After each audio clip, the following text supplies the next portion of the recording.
Long before Slavic tribes arrived, and long before a kingdom called Bulgaria existed, the lands we know today were home to a people the ancient Greeks described with a mix of admiration and fear. They called them the Thracians. A network of tribes, not a unified nation, spread across mountains, valleys, and rivers that stretched from the Aegean to the Danube.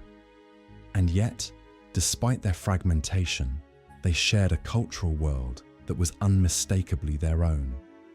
They honored gods of nature, earth, sky, and the mysteries of the afterlife.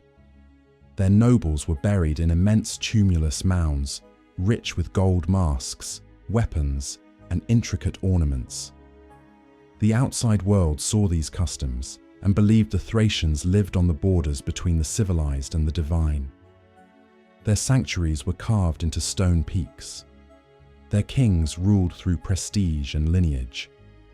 And while they rarely formed lasting unified kingdoms, there was a moment when they did. The Odrysian kingdom rose as one of the most significant powers in the early classical Balkans. Enough to gain the attention of Athens, enough to make the Persians negotiate alliances, enough to make Macedonia calculate rather than ignore. Still, power in the Balkans never remained unchallenged. Thracian tribes often fought one another, even as larger forces encircled them. Persians marched through their lands, Greek colonists settled their coastlines, and then came the growing shadow of Macedonia under Philip II. Warfare, diplomacy, and marriage ties slowly pulled Thracian elites into a new geopolitical world. Later, Rome would expand into the region, breaking kingdoms apart but absorbing the people. Under Rome, the Thracians did not vanish. Their languages and tribal identities gradually softened, but their blood, traditions, and cultural memory remained rooted in the land. Archaeology shows continuity in settlements. Burial customs continued in transformed ways. The people of the region did not disappear or migrate away. They merged, first with Greeks on the coasts, then with Roman imperial culture. And when the empire weakened, they were still there, living in the hills, fortresses, villages, and passes of the Balkans. The Thracian world did not end. It simply flowed forward, beneath the surface, waiting for new layers of identity to arrive. So when we speak of Bulgaria before Bulgaria, we speak of Thrace, a cultural foundation older than any written state in the region.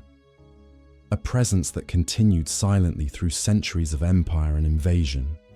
A root system under the soil. Centuries passed, empires rose and fell, and the world changed. By the 6th century AD, the Balkans were under the control of the Eastern Roman Empire, Byzantium. But the empire was stretched thin, fighting wars in Italy, North Africa, the Near East, and on its northern frontier. It was in this context that new peoples began to move south across the Danube. These were the Slavs. Unlike the Thracians, the Slavs did not arrive as a structured kingdom or as organized tribal confederations. They came in waves, families, clans, groups settling rivers, hills, valleys. They were farmers, builders, and community people. Their culture was simpler than that of the Romanized Balkans, but adaptable and deeply cohesive. Instead of conquering cities, they formed villages, clearing forests, and reshaping the landscape through agriculture. Byzantine chronicles describe Slavic villages in detail: wooden houses, communal decision-making, shared farming work. They noted how Slavs preferred freedom over hierarchy, resisted taxation, and moved easily when threatened. They did not bring a written language yet, but they carried songs, oral stories, myths, and a shared way of life that spread naturally. As these settlements grew, the people living in the region did not simply disappear or flee. Instead, something far more common in Balkan history occurred. They blended. Romanized Thracians and local populations lived alongside Slavs, interacted with them, traded, intermarried, adopted customs from each other. In some areas, the Thracian language continued for centuries, gradually mixing with Slavic speech. Place names, river names, mountain names, many remained Thracian in origin. Others became Slavic. A cultural fusion was forming, slow, natural, lived. This is where the modern debate begins. Some argue that modern Bulgarians are primarily the descendants of the Slavs, who adopted the land and reshaped its identity. Others argue that the older Thracian population continued in large numbers, and that Slavic influence was cultural rather than genetic, a new language layered over an old people. Genetic studies today show elements of both. The Slavic component is real, but so is the local continuity in the Balkans going back thousands of years. And then, another people arrived who would give the region its new name, the Bulgars. But before we move to them, it's important to understand one thing. The population of the Balkans did not reset. It transformed. People did not vanish. Identities did. By the 7th century, the Balkans were not empty nor culturally erased. They were a mosaic, Slavic-speaking farming communities, remnants of Roman towns, and older populations whose roots reached back to the Thracian age.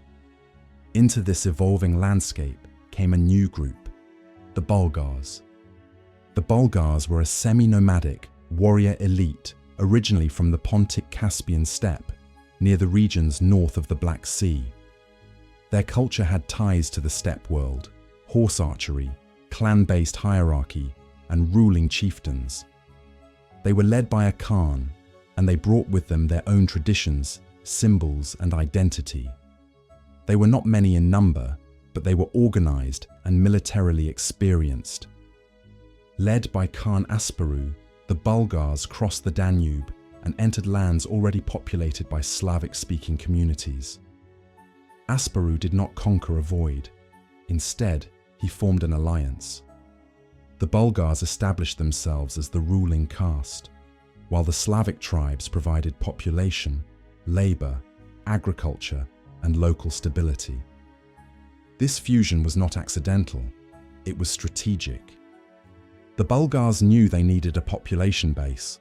The Slavs needed leadership strong enough to defend them from Byzantium. Together, they formed a political entity that Byzantium could not ignore. In 681 AD, after repeated conflicts, the Byzantine Empire formally recognized the new state, the First Bulgarian Empire. This marks one of the most important turning points in Balkan history. Yet here is where identity becomes complicated. The new Bulgarian state was Slavic in language because the majority population was Slavic-speaking, Thracian in blood because the people living there carried deep local ancestry, Bulgar in leadership because its elite political structure came from the steppe. It was not purely Slavic, it was not purely Bulgar, and it never stopped containing older Balkan roots. Over the generations, the Bulgar elite adopted Slavic language and converted to Christianity, blending completely with the Slavic-speaking population. The Thracian heritage did not vanish. It persisted quietly in bloodlines, local customs, folk songs, and the land itself. This is why modern debates about identity can become so heated. Some claim Bulgarians are primarily Slavs. Others insist their roots are far older, Thracian at the core.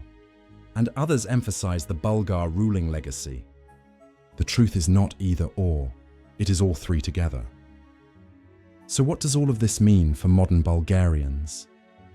Today, the official language of Bulgaria is Slavic. The alphabet is Cyrillic, crafted in the First Bulgarian Empire and later spread across Eastern Europe. Many cultural expressions, music, poetry, folklore, are intertwined with Slavic traditions. This is real and it is visible. But identity is not just language. Genetic studies show that the people living in Bulgaria today carry a significant amount of local Balkan ancestry, the same deep-rooted genetic layer found across the region, dating back to the Thracians, the Illyrians, and even older Neolithic cultures. This means the people of this region did not vanish or get replaced. They remained, adapted, and transformed, even as languages and ruling elites changed. Then there is the Bulgar legacy, the warrior nobility, the founding of the first Bulgarian state, the establishment of a medieval empire that challenged Byzantium and shaped Orthodox Christian history. This Bulgar element gave the country its name, its earliest political identity, and the structure that held it together for centuries. So what we really see in Bulgaria today is not the triumph of one identity over another, but a fusion that took place over more than a millennium. Slavic, the language and much of the medieval cultural framework. Bulgar, the political foundation and early state building. Thracian, the deep ancestral roots of the land and its people. And this is where things get controversial, not because the history is unclear, but because modern nationalism often wants simple answers. Many would prefer to say, Bulgarians are Slavs, or Bulgarians descend from Thracians, or Bulgarians are the heirs of the Bulgars. But the historical and genetic reality is far more layered. The truth is, modern Bulgarians are the result of centuries of blending, coexistence, adaptation, and continuity. And that is what makes the story powerful. This is not a narrative of disappearance, but survival. Not replacement, but transformation.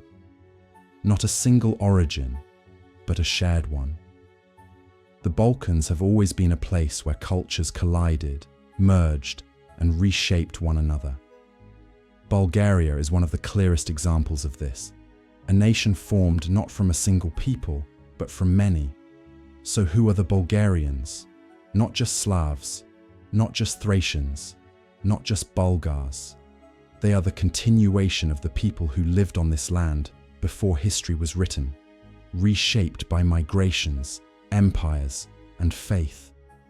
The Slavic language became the voice, the Bulgar state tradition became the structure, but the deep, ancient roots beneath it all, those belong to the Thracians. The land remembers, the people carry it. The real story is not one or the other. It is layers. It is continuity. It is identity shaped by time rather than labels. And that is what makes it powerful.